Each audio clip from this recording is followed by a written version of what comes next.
Vitamin D एक fat soluble vitamin है, जो कि अमूमन लोग गलती ये करते हैं कि उसको खाली पेट लेते हैं या उसको जो है वो पानी के साथ लेते हैं। क्योंकि ये फ़ैट सॉल्युबल विटामिन है तो हमें इसको हमेशा खाने के बाद या हमें ऐसी खाने जिसमें जो हम दूध के साथ इसको लेना चाहिए ताकि इसकी एब्जॉर्प्शन हमारी बॉडी के अंदर अच्छी हो।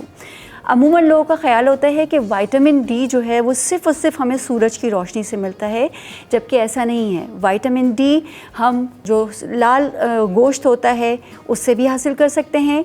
अंडे की जर्दी हो गई, बादाम हो गए, मछली का तेल हो गया, ये सारी ग़िज़ाएँ हैं जिसके अंदर विटामिन डी अच्छी मिक़दार में पाया जाता है। विटामिन डी की डेली डोज जो है वो 400 इंटरनेशनल यूनिट है, तो हमें ज़रूरत भी नहीं होती कि हम बहुत ज़्यादा मिक़दार में विटामिन डी लें।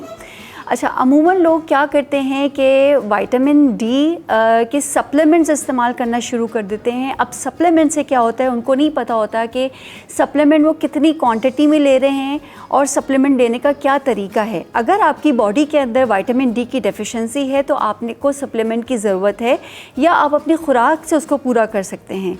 लेकिन आपने गैर ज़रूरी अगर सप्लीमेंट ले लिए तो आपकी बॉडी क्या करेगी, वो आपके अंदर विटामिन डी की इंटॉक्सिकेशन हो सकती है, जो कि फिर मुख्तलिफ औज़ा को नुकसान पहुंचा सकती है, जिसमें पेट में दर्द हो सकता है।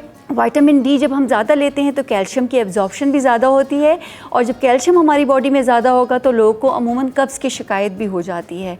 इसके अलावा जो है इससे पेट में दर्द, नौज़िया, वॉमिटिंग, और आपकी जो सबसे इम्पॉर्टेंट चीज़ ये है कि ये गुर्दे में जाके पथरी का सबब बन सकती है। तो आपने बहुत ज़्यादा विजिलेंट लेना है कि आपकी बॉडी में को वाकई विटामिन डी की ज़रूरत है या आप सिर्फ गैर ज़रूरी लोगों की सुनी सुनाई बातों पर आके विटामिन डी ले रहे हैं।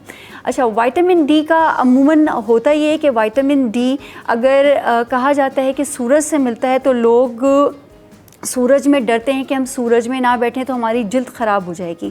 तो सबसे अच्छा तरीका ये है कि जो सुबह की जो धूप होती है 10 से 11 बजे की धूप, उसमें आप विटामिन डी लें। और विटामिन डी में आप जब कभी धूप में बैठे तो आपने सन ब्लॉक नहीं लगाना, क्योंकि जब हम सन ब्लॉक लगा देते हैं तो क्या होता है कि जो सन ब्लॉक हमारी जो रेज़ होती हैं, सूरज की जो शुआएँ होती हैं, उनको वो ब्लॉक करता है, जिससे हमारी विटामिन डी जो है वो हमारी बॉडी स्किन से कन्वर्ट नहीं होता है।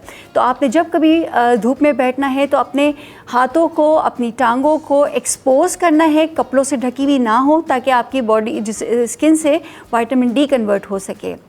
उम्मीद है कि ये मालूमात आपके लिए मुफीद होंगी और आप इस पर अमल करके आप गैर ज़रूरी विटामिन सप्लीमेंट से बच सकते हैं। अपनी खुराक में ऐसी ग़िज़ाएँ शामिल कर सकते हैं जिससे आप आसानी से विटामिन डी हासिल कर सकते हैं।